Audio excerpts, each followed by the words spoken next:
Uma rápida lida nos contos do Tolkien e fica bem claro que anãos e elfos não se dão muito bem, muito antes pelo contrário. Só que isso não é sem motivo. Quando Gimli e o Legolas tretam lá no conselho de Elrond, fica subentendido que essa desavença é algo que vem do passado, é uma rusga que não é de hoje, mas sim de um histórico de confrontos entre ambas as raças. Então esse vídeo é para explicar a origem dessa rivalidade entre elfos e anãos, que começou lá na Primeira Era e foi se arrastando ao longo dos milênios. Quem lê O Hobbit ou O Senhor dos Anéis vê que tem muito disso, mas na verdade ela começou muito antes, nos tempos ainda mais antigos. Começa que o Ilúvatar, o deus supremo dos contos do Tolkien, já tinha previsto que ia dar ruim. O ferreiro dos Valuauli os criou em segredo e o Eru, por misericórdia, concedeu vida a essas criações, mas alertou que ia deixar eles dormindo até o primeiro elfo despertar e que surgiriam conflitos entre os filhos do Auli, os anãos, e os filhos dele, os elfos. Vou acordar esses bichos, mas fica ciente que vai dar. No Silmarillion é contado que no primeiro contato que elfos tiveram com essas criaturas, eles não sabiam exatamente o que era.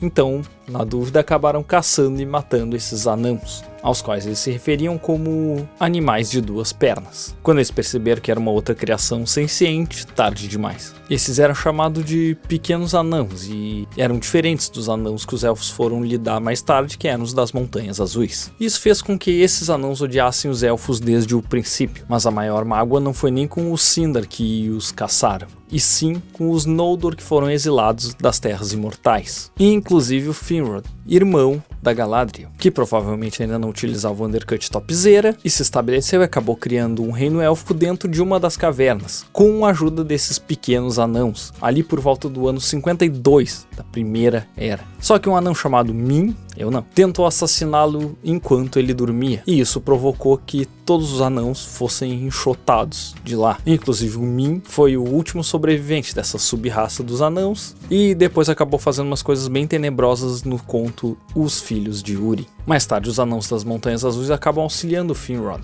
Eles não nutriam esse mesmo rancor pelos elfos. Na verdade, eles também desprezavam os pequenos anãos. Isso é bem comum entre esses povos, aliás. Dependendo do clã do anão ou elfo, ele sente mais ou menos esse desgosto em relação a outra raça. Nesse caso, os anãos das Montanhas Azuis acabaram ajudando o irmão da Galadriel a finalizar os seus reinos no programa Anãos à Obra. E em 102 da Primeira Era, Nargothrond foi fundada. Inclusive, esses anãos começaram a chamar o Finrod de Felagund, que significa cortador de cavernas. E lhe entregaram um colar de extrema beleza, o Nauglamir. Esse colar combinava o artesanato e a habilidade dos anãos com as brilhantes joias que o Finrod trouxe de Valinor e foi com certeza o maior tesouro desse elfo e o artefato mais famoso dos anãos da Primeira Era. Esses mesmos anãos das Montanhas Azuis simpatizavam com os filhos do Fëanor e se aliaram a eles na Batalha das Incontáveis Lágrimas, liderados pelo seu senhor, o Azaghal, em 472 da Primeira Era. Só que o seu líder caiu e a aliança acabou derrotada. Com isso, os anãos e elfos sobreviventes tiveram que recuar e o Morgoth tomou o controle do norte. Já em 502, o Finrod já havia falecido e Nargothrond tinha sido destruída. Com isso, o colar Nauglamir acaba parando nas mãos do rei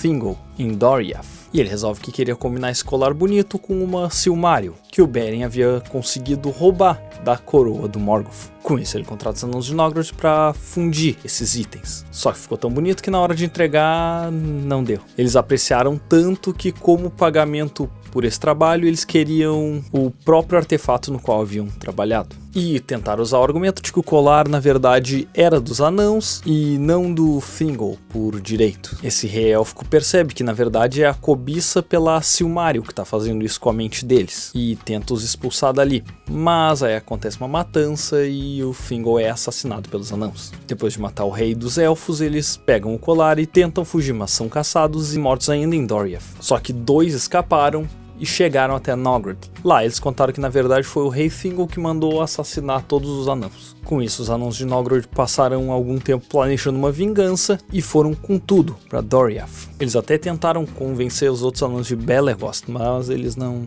quiseram. Nessa batalha, ambos os lados tiveram grandes perdas, mas os anãos por fim conseguiram saquear o reino élfico e encontraram o Nauglamir. Essa notícia chegou até o Beren, que acabou juntando os outros elfos silvestres e fez uma emboscada para eles em Sarn Astral. E assim o colar Nauglamir foi recuperado e entregue a Lúthien. Após esses eventos, essa joia acabou não sendo mais um ponto de discussão entre esses dois povos. Ainda assim, muitos dos elfos vivos até a Terceira Era eram do reino do rei Thingol, e acabaram lembrando que perderam o rei e tiveram sua cidade saqueada. Chegando na Segunda Era, Beleriand não existe mais, então muitos dos elfos e anãos sobreviventes se espalham por Eriador. Os pequenos que sobreviveram de Nogoth e Belegoth acabam indo para Casa Dûn, e lá se juntam aos Barba Longa, ou o povo de Durin. E por volta do ano 750 da Segunda Era, um grupo de elfos Noldor funda um reino ali perto, Eregion, um pouco por causa do Mithril que os anãos tinham descoberto. E assim surge uma amizade forte entre esses dois povos, pois ambos amavam suas forjas e artesanatos e negociam livremente entre si. Inclusive existia uma rota da capital Ost-Neril até Casa Dûn. Nisso o joalheiro Celebrimbor, neto do Fëanor, desenvolve uma parceria forte com o anão Narvi e juntos eles constroem as portas de Durin. Mais tarde, quando Sauron avança sobre Eregion em sua busca pelos Anéis de Poder, a Galadriel, a sua filha Celebrian e muitos outros elfos recebem passagem segura por dentro de Casa Dûn para chegar até Lórien. O inimigo consegue invadir e saquear Eregion, e muitos dos anãos de Casa Dûn saem e batalham contra ele em auxílio ao Elrond, que estava encurralado naquele momento. Já na Batalha da Última Aliança entre Homens e Elfos, é dito que alguns anãos dessa região estavam entre as hostes, enquanto uma minoria deles se juntou ao Sauron. Só que na Terceira Era, mais ou menos no ano 1980, a busca incessante por mais e mais Mithril leva os anãos a cavarem fundo demais e eles acabam despertando o Balrog. Em menos de um ano eles são forçados a deixar aquela região e o lugar passa a ser chamado de Moria, o Poço Negro, o que fez com que os elfos de Lothlórien também lembrassem com certo desprezo dos anãos, pois a sua cobiça era tanta que despertaram um demônio muito adormecido. Em O Hobbit, a comitiva do Bilbo, Gandalf, Thorin e outros anãos chega em Rivendell e é recebida bem pelo Elrond, mas não tanto pelos outros elfos de lá. Ele inclusive os ajuda a entender o mapa de Fror, apesar de não concordar com essa ganância deles em recuperar os seus tesouros do dragão Smaug. Só que quem não os recebe bem é o Thranduil, do Reino da Floresta, quando eles são pegos por aranhas e depois capturados pelos elfos. Eles acabam ficando cativos porque não queriam revelar qual era o real propósito de estarem passando por ali. E é bom lembrar que provavelmente o Thranduil e o pai dele, ou seja, o avô e o pai do Legolas, estavam em Doriath e lembram dos eventos que rolaram por lá. Inclusive o Reino da Floresta foi construído de forma bem semelhante a Menegroth, a capital de Doriath. Outro que não simpatizava com os anãos por motivos óbvios era o Celeborn, marido da Galadriel. Não só porque ele era um habitante de Doriath nos eventos trágicos, mas sim porque ele era sobrinho neto do Thingol, o rei assassinado por eles. Só que vale lembrar que quem fez isso foram os anãos de um outro clã, não os de Moria, mas ainda assim sobrou rancor para todo tipo de anão, como fica bem evidente quando ele se dirige ao Gimli, em Lothlórien. A sorte dele é que a Galadriel era muito sábia e ela enxergava anãos como guerreiros aliados na luta contra o Sauron, e porque ela foi ajudada por eles em Eregion, lá atrás. E para finalizar, como tantos outros dos Noldor, ela foi treinada pelo Valar Auli e pela Yavanna, esposa dele.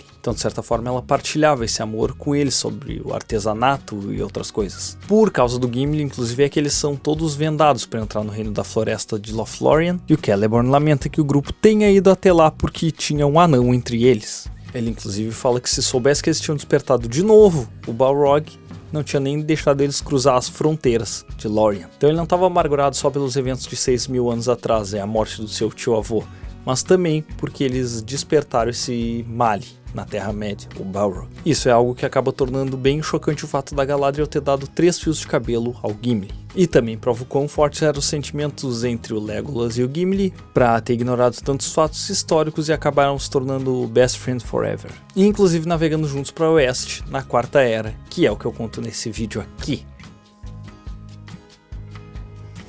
Aproveito também para deixar nas sugestões aqui um vídeo sobre o povo de Durin e o despertar dos anãos na Terra-média. Obrigado por assistir. Até mais.